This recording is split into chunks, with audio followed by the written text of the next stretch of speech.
अस्सलाम वालेकुम जी। As I have said in my previous lecture that मैं आप लोगों को स्लाइड्स पे पढ़ाने की कोशिश करूँगा, क्योंकि इसमें बहुत ज़्यादा ऐसी चीज़ें नहीं हैं कि जिनको मैं ड्रॉ कर सकूँ और कॉन्सेप्ट दे सकूँ। सो बेसिकली फिर इसलिए मैंने सोचा कि मैं आपको स्लाइड्स पे पढ़ाने की कोशिश करूँ। हमने लास्ट टाइम मैंने देखा था कि आप सब बहुत सारे बच्चे जो है मैचुरेशन ऑफ आरबीसीज के सवालात पूछ रहे थे और उसमें परेशान हो रहे थे, क्योंकि आपको प्रो एरेथ्रोब्लास्ट का पता नहीं चल रहा था, रेटिक्युलोसाइट का पता नहीं चल रहा था। तो फिर मैंने आपसे कहा था कि मैं आपको डायग्राम के थ्रू बताने की कोशिश करूँगा और समझाने की कोशिश करूँगा। सबसे पहले कि एरेथ्रोपोइसिस है क्या। एरेथ्रोपोइसिस के बारे में मैंने आपको उस वक्त भी बताया था कि एरेथ्रोपोइसिस में erythro word means red and poiesis means to make something. ठीक है, it is the process which produces red blood cells, simple, which is development of erythropoietic stem cell to mature red blood cell. Basically जो erythropoietic stem cell है उसको हमने convert कर देना है mature red blood cell में, और उस प्रोसेस को एरेथ्रोपोइसिस कहते हैं आप, क्योंकि ऑब्वियसली इसमें रेड ब्लड सेल को आप फाइनल पोजीशन तक लेके जा रहे हैं। ठीक है, ये स्टिमुलेट कैसे होता है, मैंने आपको पहले ही बताया था कि ये स्टिमुलेट होता है उस वक्त जब ऑक्सीजन सेचुरेशन कम कम होती है और ऑक्सीजन किडनीज तक कम पहुंचती है। ठीक है, ऑक्सीजन जब कम पहुंचेगी किडनीज तक तो फिर इशू क्या होगा, इशू ये होगा कि फिर आपके जो जक्स्टा ग्लोमेरुलर सेल्स हैं वहाँ से एरिथ्रोपोइटिन रिलीज हो जाएगा। एरिथ्रोपोइटिन पे बहुत ज़्यादा बात हो सकती है कि वो कैसे रिलीज होता है, लेकिन वो हम ऑफ द टॉपिक चले जाएंगे। तो ये जो हार्मोन है ये एक्चुअली करता क्या है, ये प्रोलिफरेट करवाता है और डिफरेंशिएशन करवाता है रेड ब्लड सेल प्रीकर्सर्स की, which was pluripotent stem cell. ठीक है, आगे उसके बारे में बात करेंगे। ये सामने भी आप डायग्राम में ब्लड स्टेम सेल देख सकते हैं। ठीक है, फिर उसके बाद उन्होंने देखे दिखाया हुआ है मॉइलॉइड स्टेम सेल दिखाया हुआ है, उस वो फिर आगे डिफरेंशिएट हो रहा है into red blood sales and platelets. फिर उसके बाद लिम्फॉइड स्टेम सेल दिखाया गया है और वो जो है लिम्फोब्लास्ट में डिफरेंशिएट हो रहा है, B T lymphocyte natural killer cells. ये सारी जो टाइप्स हैं वाइट ब्लड सेल्स की हैं, और मैंने आपको जब सेल्स का इंट्रोडक्शन दिया था तो मैंने आपको बताया था कि white blood cell actually assists the defensive system all with the antibodies. ठीक है, आपका जितना भी डिफेंसिव सिस्टम है और all along with the antibodies ये आपको एक्चुअली असिस्ट करता है। ये जो बी लिम्फोसाइट्स हैं, ये टी लिम्फोसाइट्स हैं, ये आपके डिफेंसिव सिस्टम और फेगोसाइटोसिस में बहुत मदद करते हैं। ये जो नेचुरल किलर सेल्स हैं ये बहुत एन के सेल्स बहुत मदद करते हैं आपके डिफेंसिव सिस्टम में। फिर उसके बाद थोड़ा सा और बात कर लें मैचुरेशन के बारे में, तो फिर ये मैंने आपको उस वक्त भी ये बात समझाने की कोशिश की थी, लेकिन बहुत तफसील से हम बात नहीं कर सके थे इस बारे में कि अर्ली फीटस में जो है एरिथ्रोपोइसिस जो है वो हमेशा मेसोडर्मल सेल्स और बायोक सैक के थ्रू हो रहा होता है, लेकिन बाय द थर्ड और फोर्थ मंथ एरिथ्रोपोइसिस जो है वो लिवर से शुरू हो जाता है। थर्ड और फोर्थ मंथ में 7 मंथ्स जब हो जाते हैं तो फिर वो एरिथ्रोपोइसिस बोन मैरो में होना शुरू हो जाता है। ठीक है, तो फीटल लाइफ में एक्चुअली बहुत अर्ली फीटल लाइफ में मेसोडर्मल सेल्स जो होते हैं यॉर्क सैक के उस पे हो रहा होता है। ठीक है, एरिथ्रोपोइसिस उसके बाद फिर वो शिफ्ट कर जाता है। ये सारे स्टेजेस जो हैं ये बड़े इंपॉर्टेंट हैं, इनको आप एक दफ़ा से मेमोराइज कर लीजिएगा कि आपसे कोई पूछता है कि स्टेजेस क्या हैं एरिथ्रोपोइसिस के, तो आप लोकेशंस बता सकते हैं कि सर उनका पहला जो स्टेज है वो मेसोडर्मल सेल्स है और वो योक सैक्स हैं जो मेसोडर्मल सेल्स हैं वहाँ बन रहे हैं। Third fourth month of foetus में वो लिवर में बन रहे हैं, और 7 मंथ के बाद वो एरिथ्रोपोइसिस जो है वो बोन मैरो में हो रहा होता है। एक और बात, जो बोन मैरो मैंने आपको उस वक्त भी बताया था कि जो बोन मैरो है जो मेच्योर आरबीसीज बना रही है उनके बारे में जो जनरल कॉन्सेप्ट है वो ये है कि ये फ्लैट बोन्स में बन रहा है। जैसे फ्लैट बोन्स को मैंने उस वक्त भी गिनवाया था आपको कि वर्टिब्रा है, स्टर्नम है, पेल्विस है, रिब्स है, वही हिप बोन जो है, क्रैनियल बोन्स हैं जो कि स्कल है। ठीक है, इसमें ज़्यादा हो रहा है क्योंकि ये सारी फ्लैट हैं।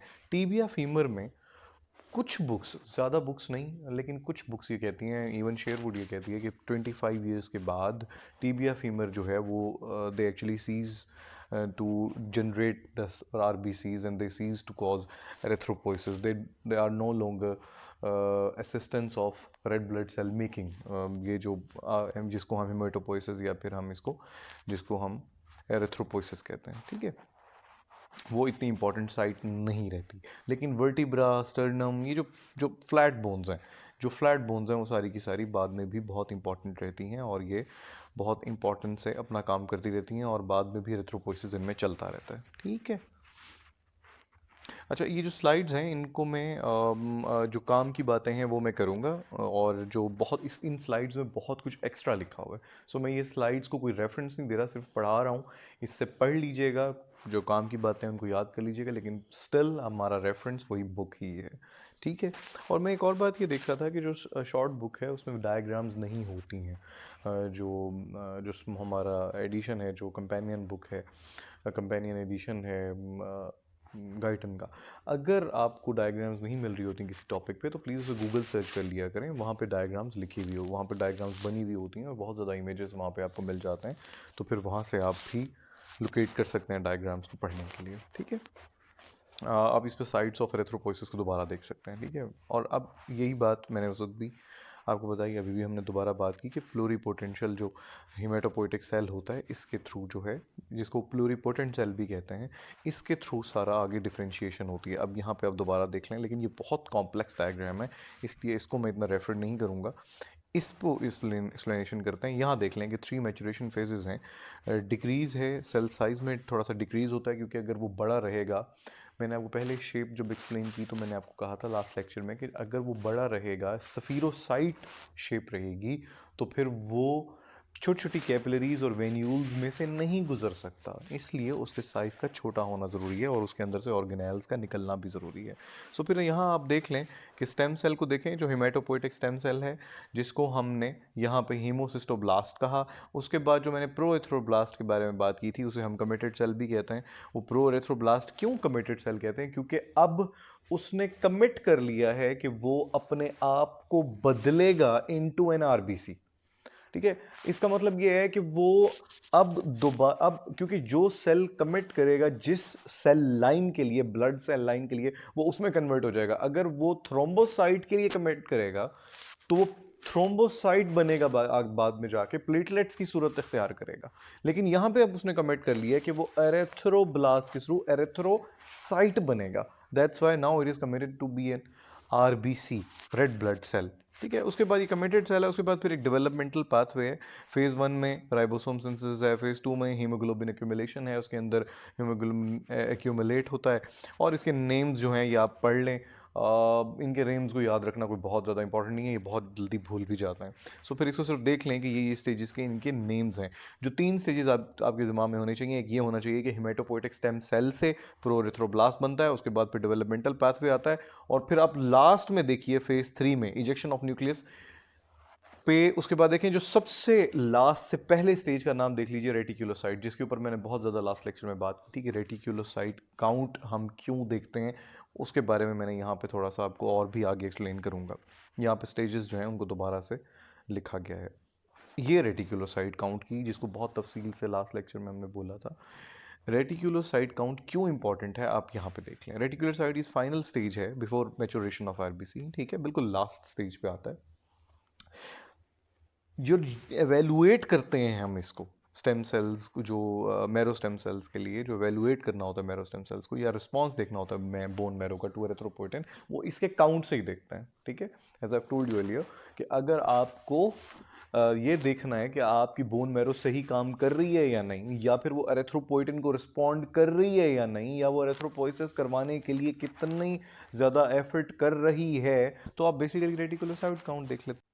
तो इसका मतलब है कि जो रेटिक्यूलोसाइट काउंट है, अगर तो उसका लो काउंट है, दैट मीन्स कि रेड ब्लड सेल बन ही नहीं रहा, ठीक है।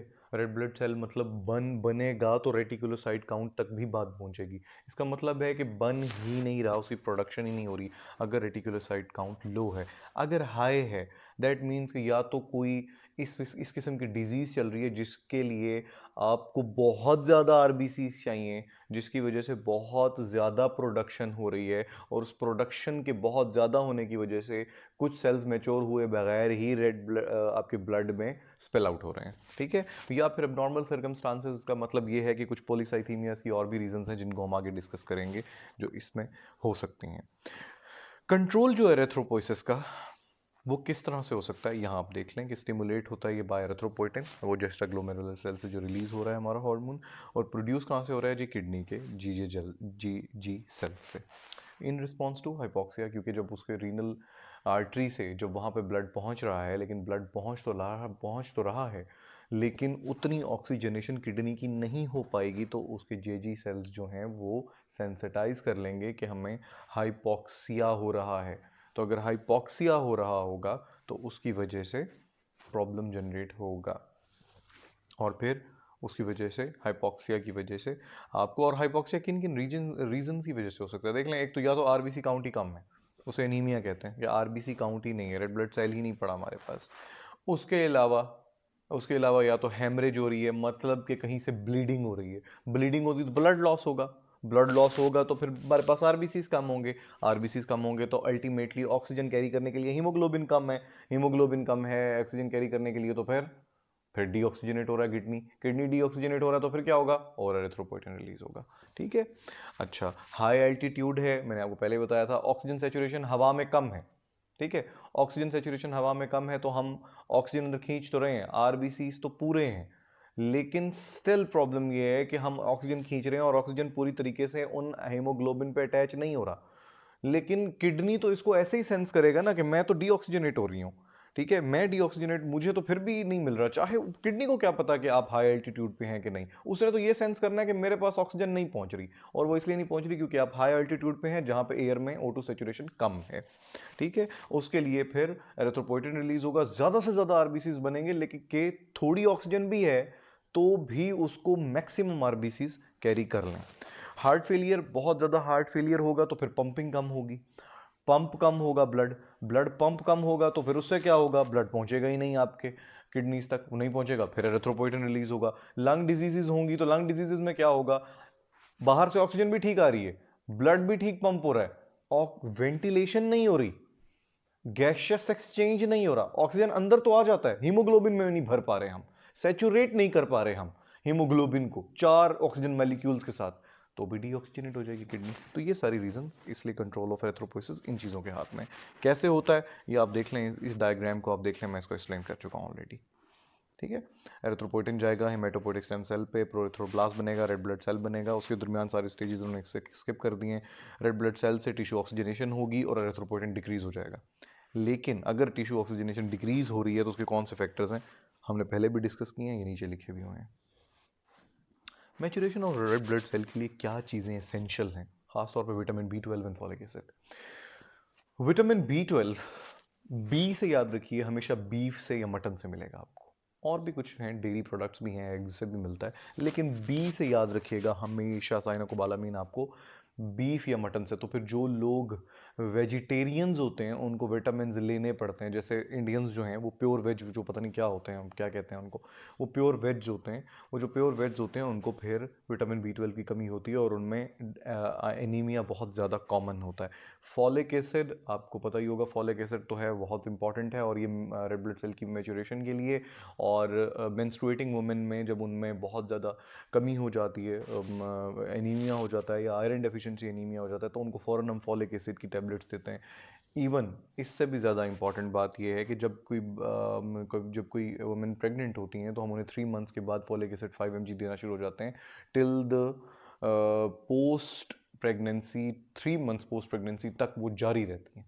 ठीक है, तो 3 मंथ पोस्ट प्रेगनेंसी तक भी हम फॉलिक एसिड में मुसलसल देते रहते हैं, क्योंकि ये नॉर्मल सेल की प्रोडक्शन, और सिर्फ आरबीसी नहीं, इवन स्किन के सेल्स की प्रोडक्शन के लिए भी, ठीक है, उनके डर्मेटोसाइट्स के लिए भी ये बहुत इंपॉर्टेंट है।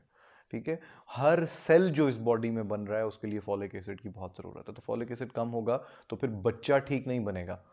ठीक है, वो जो बच्चा ग्रो कर रहा है वॉम में वो ठीक नहीं बनेगा, इसलिए माँ को फॉलिक एसिड दिया जाता है। देख लीजिए आप यहाँ पे, फॉलिक एसिड नहीं हो और ये दोनों ना हो तो क्या होगा, सिंथेसिस ऑफ डीएनए इफेक्ट होगी। ठीक है, और लैक होगा तो एबनॉर्मल डीएनए बनेगा, एबनॉर्मल डीएनए बनेगा तो एबनॉर्मल सेल बनेगा, जो कि आखिरकार परफोरेट हो जाएगा और उसकी डेथ हो जाएगी। एनीमियाज की बात करते हैं। एनीमिया है क्या, डिक्रीज या तो रेड ब्लड सेल है या हीमोग्लोबिन है। ठीक है, ये दोनों सूरत हाल में हम कहेंगे कि आपको एनीमियाज हैं। ठीक है, तो फिर इन दोनों सूरत हाल को आगे डिस्कस करते हैं कि ये किस किस तरह से हो सकती हैं। ये थोड़ी वेग सी वैल्यूज़ हैं, इनके ऊपर डिपेंड नहीं कीजिएगा। Normal levels of haemoglobin in males इन्होंने 15 ग्राम लिखा है, इन फीमेल्स में क्योंकि मेंस्ट्रुएटिंग होती हैं इस वजह से उनमें हीमोग्लोबिन कंसनट्रेशन थोड़ी कम होती है। मेल्स में क्योंकि टेस्टोस्टेरोन होता है तो उसमें थोड़ी सी कंसनट्रेशन जो है हीमोग्लोबिन की थोड़ी ज़्यादा होती है। फीमेल्स में पाकिस्तान लेवल पे 9 to 12, 9 को भी नॉर्मल समझा जाता है। ठीक है, लेकिन वैसे इंटरनेशनल जो गाइडलाइंस है, ब्रिटिश गाइडलाइंस है, उनमें ये कहा जाता है कि 10.5 इज़ फाइन, 10.5 से नीचे हम उसको काउंट करेंगे कि ये कम है। 10.5 से अगर 9 तक चली जाए तो भी हमने ब्लड नहीं लगाना, लेकिन हम आयरन देंगे। 9 से 8 तक चली जाए तो भी आप वेट करेंगे कि सिम्टम्स तो नहीं है, अगर सिम्टम्स हैं तो ब्लड लगाना है, सिम्टम्स नहीं है तो सिर्फ आयरन दिए जाएं। 8 से 6 के बीच में आपने सिम्टम्स देखते हुए ज़रूर ब्लड लगाने की कोशिश करनी है विद आयरन। 6 से नीचे आयरन छोड़ दें, फौरन ब्लड लगाएं, ठीक है। क्योंकि ब्लड क्यों इंपॉर्टेंट है, देखें ब्लड ब्लड प्रेशर के लिए इंपॉर्टेंट है, आपके बीपी के लिए। बीपी क्या है? ब्लड, वो चीज़ जो ब्लड जनरेट कर रही है। क्या जनरेट कर रही है? प्रेशर। आपकी आर्टरीज के वॉल्स के साथ जो प्रेशर जनरेट कर रहा है ब्लड, उसी को ब्लड प्रेशर कहते हैं। अगर ब्लड कम हो गया तो फिर आपको सीधी सी बात हो गई, प्रेशर कौन जनरेट करेगा? जब ब्लड ही नहीं है तो प्रेशर जनरेट नहीं होगा, तो आप हाइपोटेंसिव हो जाएंगे। आप हाइपोटेंसिव हो गए, इसके तो बड़े मसले हैं। हाइपोटेंसिव हो गए तो फिर तो ब्लड आपके ऑर्गन्स तक पहुंचेगा ही नहीं। नहीं पहुंचेगा तो आपका एक एक विजरा डीऑक्सीजनेट हो जाएगा, एक एक ऑर्गन डीऑक्सीजनेट हो जाएगा, इवन आपका ब्रेन। आपने जिंदगी में कभी हाइपोटेंशन फेस की होगी, लो बीपी फेस किया होगा, कैसे आपको स्वेटिंग होना शुरू हो जाती है, आप वर्टिजिनस हो जाते हैं, आप डिजीनेस शुरू हो जाती है, आंखों के आगे अंधेरा आना शुरू हो जाता है। बिल्कुल ऐसा महसूस होता है जैसे आपका पूरा सिस्टम शट डाउन हो रहा है, जैसे लैपटॉप या कंप्यूटर शट डाउन होता है, इस तरह ऐसा लगता है आपकी बॉडी शट डाउन हो रही है। So that's why to maintain this blood pressure you need blood. और उस ब्लड को ऑक्सीजनेट करने के लिए आपकी वेंटिलेशन भी उतनी ही इंपॉर्टेंट है। आपके पास ब्लड है, बाहर हवा में ऑक्सीजन नहीं है, ऐसे ब्लड को आप क्या करेंगे जिसको आप सैचुरेट नहीं कर सकते? सो दोनों चीज़ें इकट्ठी चलती हैं, परफ्यूजन भी और वेंटिलेशन भी। सो फिर बात यह है कि जो एनीमिया है उसकी ये टाइप्स हैं। ब्लड लॉस एनीमिया को हीमोलाइटिक एनीमियाज भी कहेंगे, ठीक है। इन दोनों वर्ड जो हैं इन्होंने सेपरेट किया हुआ है, लेकिन आप इनको इकट्ठा भी कर सकते हैं, क्योंकि जब हीमोलिसिस होगा तो भी ब्लड लॉस होगा। एक आरबीसी टूटा है, ब्लड लॉस हुआ है, ठीक है, ब्लड लॉस हो गया। तो फिर लेकिन इन्होंने इसलिए अलहदा किया हुआ है क्योंकि मतलब इन स्लाइड्स में थोड़ा सा अलहदा लिखा गया है, लेकिन ऐसी बात है नहीं। इन दोनों को एक ही काउंट किया जाता है, इंटरनेशनली इनको अलग अलग नहीं लिखा जाता। लेकिन यहाँ पे ब्लड लॉस का मतलब हेमरेज है, यहाँ पे ब्लड लॉस का मतलब हेमरेज है कि कहीं अंदर कंसील्ड ब्लीडिंग हो गई है, जैसे कि अपर जीआई ब्लीडिंग हो गई है, या लोअर गैस्ट्रोइंटेस्टिनल ब्लीडिंग हो गई है, अल्सर से कोई ब्लीडिंग हो गई है, अंदर कोई परफोरेशन हुई है इंटेस्टाइन की ड्यू टू इंटेस्टिनल ऑब्स्ट्रक्शन, वहाँ से ब्लीडिंग हो गई है, उसको फिर एक्सप्लेन करने के लिए ब्लड लॉस एनीमिया लिखा गया। ए प्लास्टिक एनीमिया, ये एक एक करके ना आगे एक्सप्लेन करते हैं। सबसे पहले blood loss anaemia, rapid haemorrhage, plasma अब ये इस बात को आपने याद कर लेना है, इसको बार बार रिवाइज करके याद करने की कोशिश कीजिएगा कि प्लाज्मा को जो है वो रिप्लेस हो जाता है। आपको मैंने पहले एक्सप्लेन कर दिया व्हाट इज प्लाज्मा, आपको याद होगा, पिछले लेक्चर्स में एक्सप्लेन किया हुआ मैंने। प्लाज्मा अगर हेमरेज होती है, क्योंकि ऑब्वियसली हेमरेज होगा तो ब्लड लॉस होगा, ब्लड में ही तो प्लाज्मा पड़ा हुआ है, तो प्लाज्मा भी तो लॉस होगा। तो प्लाज्मा कब रिप्लेस होता है? 3 दिन के अंदर अंदर रिप्लेस हो जाता है। आरबीसीज 3 से 6 हफ्ते के बीच में एरिथ्रोपोइसिस के थ्रू हो जाता है। लेकिन अगर एक कंटिन्यूअस ब्लीडिंग हो रही है, कंटिन्यूअसली, उतना ही एरिथ्रोपोइसिस जारी नहीं रह सकता, इतना एरिथ्रोपोइटिन रिलीज नहीं हो सकता। जेजी सेल्स की एक हिम्मत है सेंसिटाइज करने की, एक कैपेसिटी है, उस कैपेसिटी से ज़्यादा वो नहीं कुछ कर सकता। फिर ऐसी सूरत हाल में या तो आपको ब्लड लगाना पड़ेगा या फिर आयरन देना पड़ेगा, ठीक है। RBCs become small having little amount of haemoglobin because आपकी जो बोन मैरो है उसको इस वक्त मैचुरेशन या हीमोग्लोबिन कंसंट्रेशन पूरी करने से कंसर्न नहीं होता, उसको इस बात से कंसर्न होता है कि इसके RBCs काउंट को पूरा करने की कोशिश करो जल्दी जल्दी, ठीक है। और फिर जो RBCs बन रहे होते हैं मुसलसल मुसलसल बन रहे होते हैं, तो फिर बोन मैरो का एक टाइम होता है, एक वक्त होता है, उसके बाद वो बोन मैरो की कैपेसिटी भी ख़त्म होने शुरू हो जाती है, उसकी भी फंक्शन लो होना शुरू हो जाता है, ठीक है। तो फिर ऐसी सूरत हाल में थोड़ी आरबीसीज का साइज छोटा हो जाता है और उसमें जो हीमोग्लोबिन है वो भी कम हो जाती है। आयरन डेफिशिएंसी एनीमिया में इसको मैं और ज़्यादा अच्छे से एक्सप्लेन करता हूँ। देखिए इसमें उन्होंने कहा गया कि स्मॉल साइज्ड होंगे, means microcytic, micro means small, cytic means cell, microcytic, hypochromic, hypochromic means इसमें हीमोग्लोबिन का कलर आपको कम नजर आएगा। नीचे देखिए, आप नॉर्मल आरबीसी देखिए कितना रेड रेड है, और हाइपोक्रोमिक एरिथ्रोसाइट देखिए, देखें कितना अंदर से वाइटिश वाइटिश है, उसमें हीमोग्लोबिन कंसंट्रेशन जो है, हीमोग्लोबिन जो है वो थोड़ी कम हो गई है। इसको मैं थोड़ा सा और एक्सप्लेन करता हूँ। इसको ये कहना ठीक नहीं है कि उसमें हीमोग्लोबिन कम हो गई है, बस ये कहना ठीक है कि उसका सेल साइज कम हो जाता है, और हीमोग्लोबिन उस सेल साइज के अकॉर्डिंग तो ठीक होती है, ओवरऑल कम हो जाती है। देखिए ना, अगर आपने एक सेल है जिसमें हीमोग्लोबिन की कंसंट्रेशन, एक बड़ा सेल है उसमें हीमोग्लोबिन की कंसंट्रेशन भी ज़्यादा है, लेकिन एक छोटा सेल है और उसमें हीमोग्लोबिन की कंसंट्रेशन उस सेल के साइज के अकॉर्डिंग उस तो ठीक है, लेकिन बड़ा सेल जो ओरिजिनल आरबीसी था उसके अकॉर्डिंग कम है। ठीक है, फॉर एग्जाम्पल मैं कहता हूं 1 लीटर की बोतल है, उसमें हमने हाफ लीटर भरा है। अच्छा, हाफ लीटर भरा है तो उसके अकॉर्डिंग हाफ लीटर के अब 1 लीटर में हाफ लीटर भरा हुआ है तो हाफ लीटर तो वो बोतल खाली है, तो फिर इसका मतलब है कि वो अभी इसको पूरा, इसमें कैपेसिटी है, इसमें एक हाफ लीटर पानी और आ सकता है क्योंकि 1 लीटर की बोतल है। लेकिन यही हाफ लीटर आप हाफ लीटर बोतल में डाल दें तो फिर उस आपकी कैपेसिटी पूरी है। आप कहेंगे जी हाफ लीटर है, हाफ लीटर की कैपेसिटी थी उसमें पूरा है, लेकिन अगर आप बड़ी पिक्चर में देखें तो लीटर में वही हाफ लीटर कम है और हाफ लीटर बॉटल में वही हाफ लीटर कंप्लीट है। Similar is the case with iron deficiency anaemia. आपकी बॉडी को ये पता चलता है इसके पास आयरन नहीं है। आयरन मैंने आपको डायग्राम बना के लास्ट लेक्चर में दिखाई थी कि आपको आयरन कहाँ जरूरी है, याद है हीम पार्ट में आपको आयरन जरूरी है पोर्फिरिन के साथ। वो जो आयरन अगर आपके पास नहीं होगी तो हीम पार्ट नहीं बनेगा, हीम पार्ट नहीं बनेगा तो हीमोग्लोबिन नहीं होगी। तो अगर आपके पास आयरन कम है तो इसका मतलब आपके पास हीमोग्लोबिन कम है। आयरन स्टोरेज नहीं है तो हीमोग्लोबिन नहीं है। अगर हीमोग्लोबिन ना हुआ, क्योंकि हीम पार्ट ना हुआ तो फिर हीमोग्लोबिन कहां से बनेगा? तो हीमोग्लोबिन अगर आपके पास ना हुआ तो फिर बॉडी एक कंपनसेटरी मैकेनिज्म स्टार्ट कर देती है खुद से। वो कंपनसेटरी मैकेनिज्म ये स्टार्ट करती है कि इसके सेल को छोटा कर दो और हीमोग्लोबिन को बीच में जितना कंसंट्रेट कर सकते हो कर दो, ताकि ये जितनी जितनी बड़े सेल, इतने बड़े बड़े सेल्स हैं उसमें इतनी थोड़ी थोड़ी हीमोग्लोबिन है, सेल ही छोटा कर दो और हीमोग्लोबिन को बीच में धंसाने की कोशिश करो ताकि ये मैक्सिमम सैचुरेशन अचीव कर सके। ये एक बॉडी का कंपनसेटरी नेचुरल मैकेनिज्म है to deal with that stressful situation. ठीक है, ये इंपॉर्टेंट नहीं है, ये इंपॉर्टेंट नहीं है क्योंकि इसमें पेरिफेरल ब्लड स्मेयर दिखाया गया कि उस पर कैसे दिखते हैं सेल्स। आपको इस डायग्राम से इतना ज़्यादा क्लियर नहीं होगा क्योंकि ये बहुत ज़्यादा अच्छे तरीके से एक्सप्लेन नहीं की गई। मैगेलोब्लास्टिक एनीमिया, मैगेलोब्लास्टिक एनीमिया, ये भी मैचुरेशन फेलियर है। दो तरह के मैगेलोब्लास्टिक एनीमियाज हैं या मैक्रोसाइटिक एनीमियाज हैं। एक ये मैगेलोब्लास्टिक जो मेगा है ये मैक्रो में आएगा, वो माइक्रो था। आयरन डेफिशिएंसी एनीमिया माइक्रो था, ये मैगेलोब्लास्टिक है, ये मैक्रोसाइट। इसमें सेल का साइज बड़ा हो जाता है। उसमें आयरन डेफिशिएंसी एनीमिया में मैंने आपसे कहा सेल साइज कंपनसेटरी मैकेनिज्म में बॉडी में छोटा हो जाता है, इसमें बड़ा हो जाता है। ठीक है, मल्टी सेगमेंटेड न्यूक्लियस इसमें बन जाते हैं। ये इसको आप जब देखेंगे अंडर माइक्रोस्कोप तो आप देखेंगे कि ये मल्टी सेगमेंटेड या इसको पॉली सेगमेंटेड भी कहते हैं। पॉली सेगमेंटेड जो न्यूक्लियस इसमें बन रहे हैं उससे ही आपको पता चल जाएगा कि ये ना सिर्फ इस बात से कि सेल बड़ा है, इस बात से भी पता चल जाएगा कि मल्टी सेगमेंटेड है। क्यों मल्टी सेगमेंटेड पे फोकस कर रहा हूं मैं? इसलिए कि macrocytic anaemia anaemia of chronic diseases में भी होता है, जिसमें COPD is the main cause.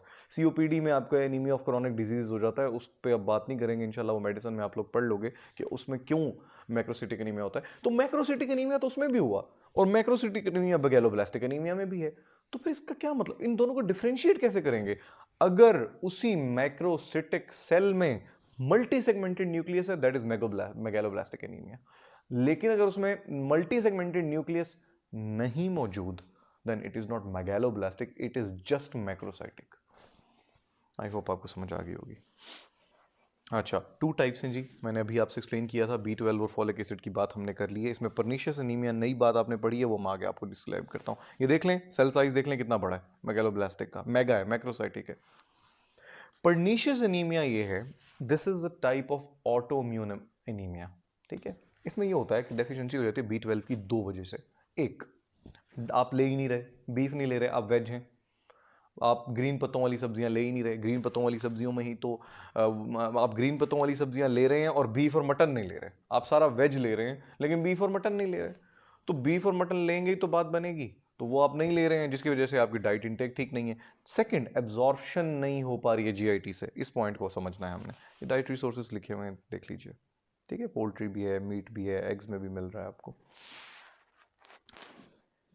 क्या होता है, ऑटोइम्यून क्यों कहा जाता है इस परनीशियस एनीमिया को जिसमें B12 डेफिशिएंसी होती है? बेसिकली ये ग्लाइकोप्रोटीन रिलीज होता है पैराइटल सेल से जिसका नाम इंट्रिंसिक फैक्टर है।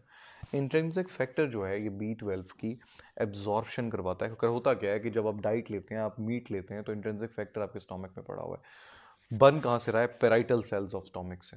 पेराइटल सेल्स ऑफ स्टोमिक जो हैं वो इंट्रिंसिक फैक्टर को रिलीज करते हैं विच इज़ अ ग्लाइकोप्रोटीन, और वो फिर B12 को अपने साथ अटैच कर लेता है, निकाल लेता है उस बी से B12 को, और वो B12 को अपने साथ अटैच करके आगे ले जाता है, और वो आइलियम से जाके आपका B12 एब्जॉर्ब हो जाता है और अवेलेबल हो जाता है आपके RBCs बनाने के लिए।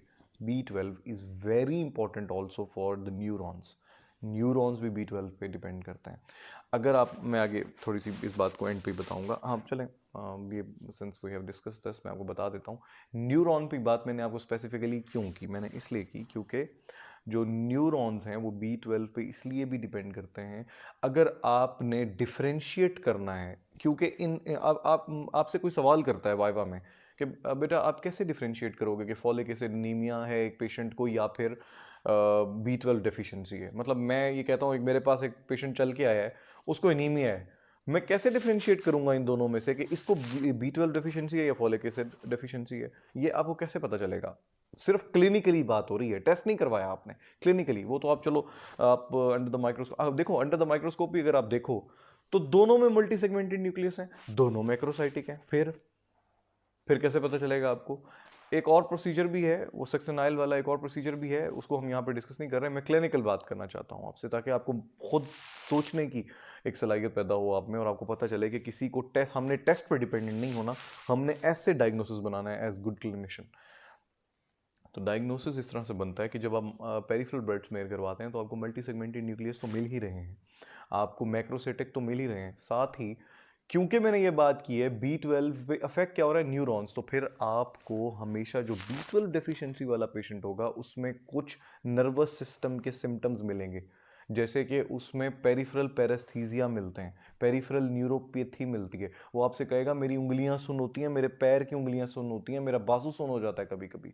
ये जो न्यूरोपैथी हो रही है ये B12 डेफिशिएंसी की वजह से हो रही है। फोलिक एसिड में ऐसा नहीं होता, फोलिक एसिड में कोई पेरिफेरल पैरेस्थीसियास नहीं होते, कोई नंबनेस नहीं होती, कोई पेरिफेरल न्यूरोपैथी नहीं होती।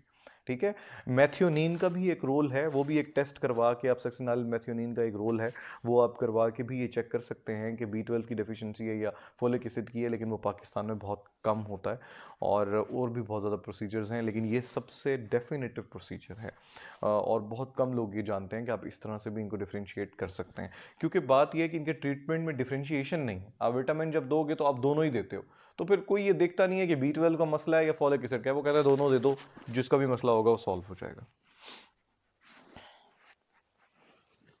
ठीक है। ये जो इंट्रिंसिक फैक्टर है ये स्टोमक में है, देख लिख सकते हैं आप, ये इंट्रिंसिक फैक्टर आएगा और वो कोबालामीन को अपने साथ अटैच कर देगा और वो आइलियम से जाके एब्जॉर्ब हो जाएगा।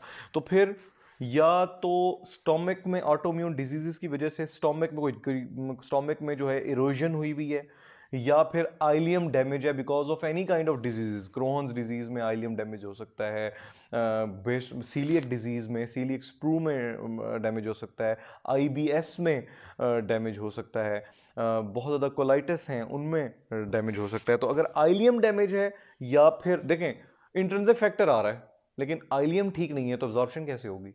या फिर आइलियम बिल्कुल ठीक है, स्टोमक ठीक नहीं है और वहां पे पैराइटल सेल्स डैमेज हैं, तो इंट्रिंसिक फैक्टर्स को अटैच नहीं करेगा। तो दोनों चीज़ों का मेंटेन होना ज़रूरी है। और साथ वो तीसरी चीज़ उन्होंने ये चीज़ भी यहाँ पे उन्हें लिखनी चाहिए थी इन स्लाइड्स में, यहाँ पे तीसरी चीज़ को भी यहाँ लिखना चाहिए था कि विटामिन B12 की जो है वो इस वजह से भी प्रॉब्लम जनरेट होती है, क्योंकि आपका आइलियम भी मेंटेन होना चाहिए। अगर आइलियम आपका डैमेज है तो एब्जॉर्प्शन कहाँ से करेंगे?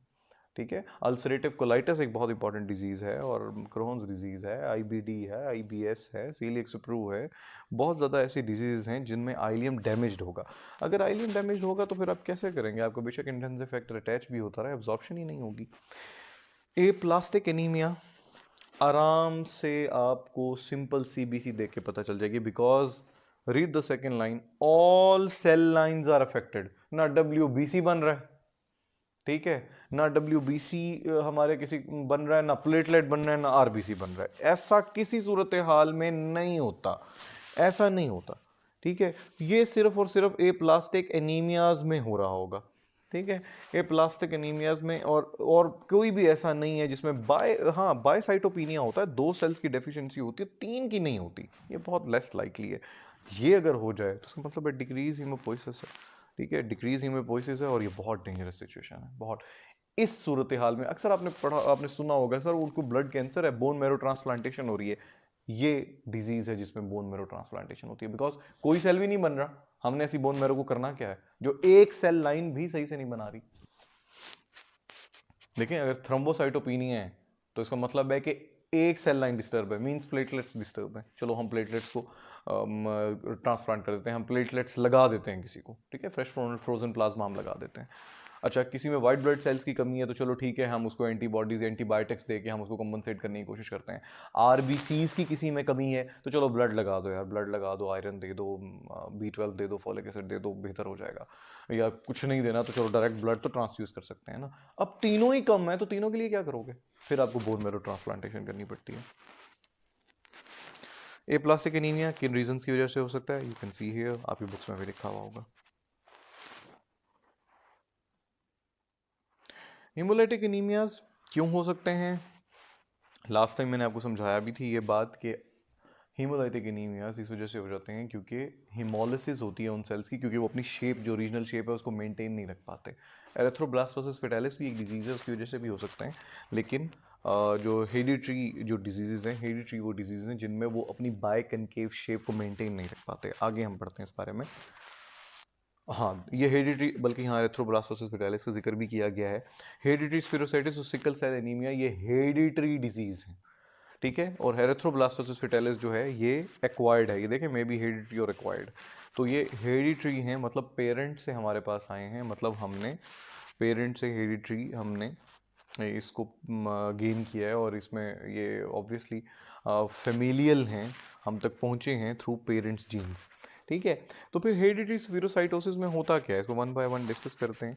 ये होता ये है कि देखें, red cells are very small and spherical, can not withstand compression forces. Compression forces are forced by where? Forced by venules and capillaries. I have told you earlier कि जहाँ पे आपको कंप्रेशन फोर्सेस आएंगी, जहाँ वेन्यूल्स छोटी हो जाएंगी, जहाँ कैपिलरीज इतनी छोटी छोटी होती हैं, वेन्यूल्स इतनी छोटी छोटी होती हैं, आर्टीरियोल्स इतनी छोटी छोटी होती हैं, वहाँ से जब गुजरना है तो बायकनकेव शेप होना जरूरी है। वहाँ पे ये बर्स्ट हो जाते हैं, रप्चर हो जाते हैं, तो फिर हेमोलिसिस हो जाता है, हीमोलाइसिस हो जाता है। On passing through tight vascular beds, you can see here splenic pulp से भी even easily ruptured by even slight compression, ठीक है। आप किसी को जोर से थप्पड़ भी मारेंगे किसी के बाजू पे, तो वहाँ भी अगर आरबीसीज घूम रहे होंगे इस किस्म के सफेरिकल, तो वो फौरन टूट जाएंगे, वो जो आर्टरीज में घूम रहे होंगे, ठीक है। ये आप देख सकते हैं, सफीरोसाइड की शक्ल देखें और एक्चुअल आरबीसी की शक्ल देखें, कनकेविटी नहीं है, बिल्कुल गोल है, ठीक है। सिकल सेल्स में सिकलिंग हो जाती है because of abnormal haemoglobin which is called haemoglobin S, ठीक है। होता क्या है कि ऑक्सीजन सेचुरेशन कम होती है, वो जो हीमोग्लोबिन एस है उसकी सिकलिंग शुरू हो जाती है, और एक्चुअली ये हीमोग्लोबिन ही आरबीसी की एज अ होल शेप को बदल देती है, ठीक है।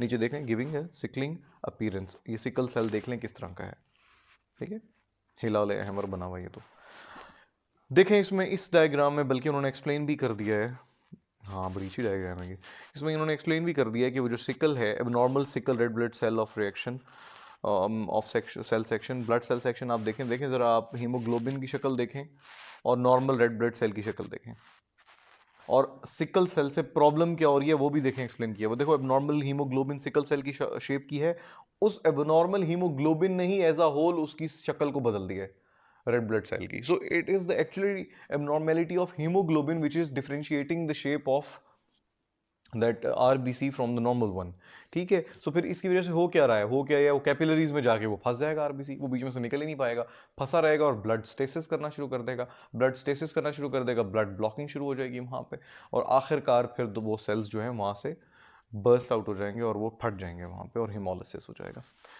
तो ये सिकल सेल एनीमिया, और फिर इसका एक्चुअली ये एक विशियस सर्कल है। फॉर एग्जांपल देखें, सिकल सेल हीमोग्लोबिन ठीक नहीं है, हीमोग्लोबिन ऑक्सीजन सही तरह नहीं मिली, तो हीमोग्लोबिन ने अपने आप को सिकलिंग कर ली, वो सिकलिंग कर लेगी तो और ऑक्सीजन नहीं कैरी करेगी, और ऑक्सीजन कैरी नहीं करेगी तो फिर और सिकलिंग होगी, इस तरह ये एक विशियस सर्कल चल पड़ेगा और ये डेथ तक चला जाएगा, ठीक है। ऑक्सीजन कम हुई है, सिकलिंग हुई है, सिकलिंग हुई है तो रप्चर ऑफ सेल्स हुए हैं, अभी मैंने आपको बताया, वो कैपिलरीज में फंस जाएंगे और ज्यादा सेल्स टूट जाएंगे, और सेल्स टूटे हैं और आरबीसी अवेलेबल नहीं है O2 को पकड़ने के लिए, और ऑक्सीजन कम हो गई, और ऑक्सीजन कम हो गई तो फिर और ज्यादा सिकलिंग होगी, ये सर्कल चलता ही रहेगा, और आरबीसी बस्ट होते ही रहेंगे, रप्चर होते ही रहेंगे। ठीक है, ये देख लीजिए कि ये कैसे क्लॉग करते हैं। एरिथ्रोब्लास्टोसिस फेटालिस जो है ना, मुश्किल बात है, आसान करने के एक्सप्लेन करने की आपको कोशिश करता हूँ कि ये एक्चुअली ABO इनकम्पेटिबिलिटी भी कहते हैं, RH रेसिस इनकम्पेटिबिलिटी भी कहते हैं। आपको एक बात बताता हूँ सिर्फ, ये देखें, बल्कि इसमें भी रेसिस की बात ही की गई है। रेसिस पॉजिटिव बेबीज अगर पैदा हो गए इन रेसिस नेगेटिव मदर से rhesus positive RH negative mother से RH पॉजिटिव बेबी तब हो सकता है जब जो फादर है वो RH पॉजिटिव हो, जो कि मेल मोस्टली होते हैं। फीटल RBC जो होती है वो एंटीबॉडीज से अटैक होती है बाय RH नेगेटिव मदर। मैं इसको थोड़ा सा एक्सप्लेन करता हूँ। एक्सप्लेनेशन ये है, कहा यह जाता है कि जब RH नेगेटिव मदर है, एक प्रोटीन है आपके, ठीक है, रेड ब्लड सेल पे RH नेगेटिव मदर है और RH पॉजिटिव बेबी हो गया, तो जो आपकी मदर के एंटीबॉडीज हैं, जब मदर का ऑब्वियसली ब्लड जा रहा है ना, थ्रू इंट्रायूट्राइन आर्टरी जा रहा है ना बेबी को, तो वो ब्लड जब वहां पहुंचेगा मदर का, तो वो कहेगा ये कौन सा प्रोटीन है, ये RH पॉजिटिव, ये तो कोई फॉरेन बॉडी है, इसको तो मैंने पहली दफा देखा है, ये कोई नई चीज है। तो वो एंटीबॉडीज जनरेट होना शुरू हो जाएंगे आपकी मदर में। लेकिन वो एंटीबॉडीज पहली प्रेगनेंसी या पहले बच्चे को अटैक नहीं करेंगे। ये सिमिलर वे है जो वैक्सीन है। वैक्सीन में आप कर क्या रहे होते हैं? वैक्सीन में आप एक्चुअली, पोलियो वैक्सीन है फॉर एग्जांपल, आप एक्चुअली उसमें पोलियो वायरस इंसर्ट करते हैं, dead polio virus, harmless polio virus insert करते हैं, ताकि उसके अगेंस्ट एक फौज तैयार होकर बैठ जाए। जैसे कोरोना वैक्सीन है, हम कोरोना के अगेंस्ट एंटीबॉडीज तैयार करके बिठा देते हैं, अब वो फौज तैयार होकर बॉर्डर पे बैठ जाती है।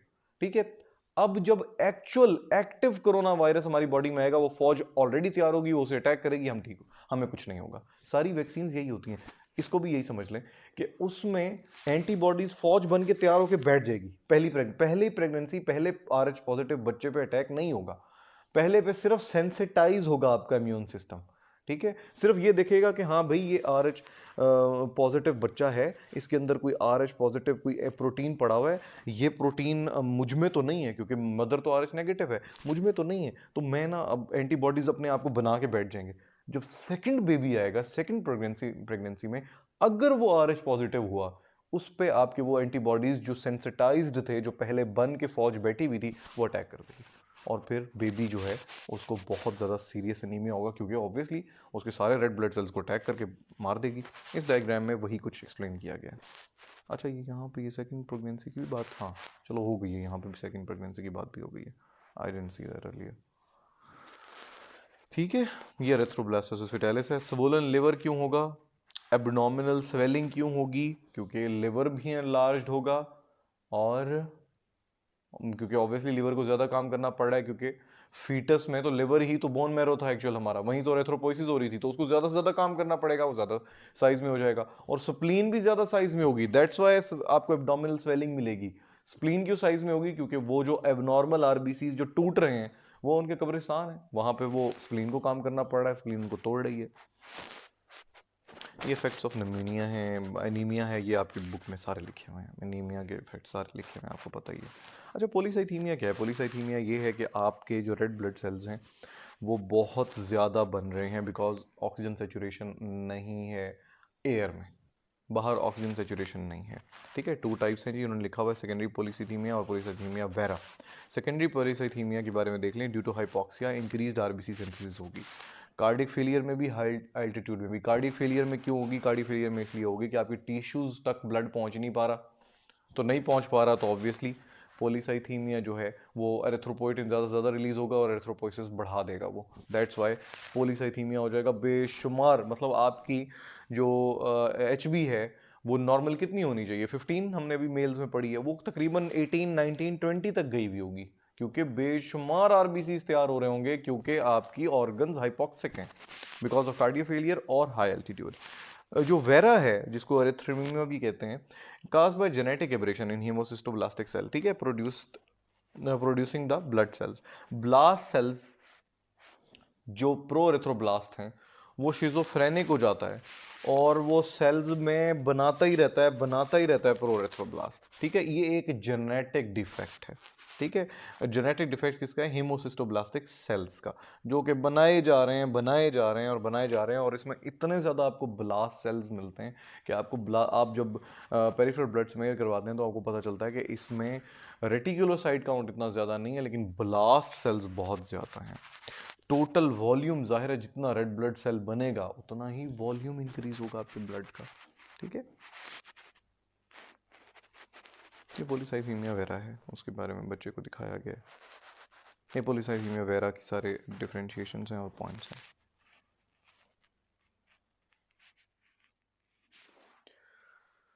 चलें जी, ठीक है, यहाँ हमारा आज का लेक्चर ख़त्म होता है। थैंक यू, अल्लाह हाफ़िज़।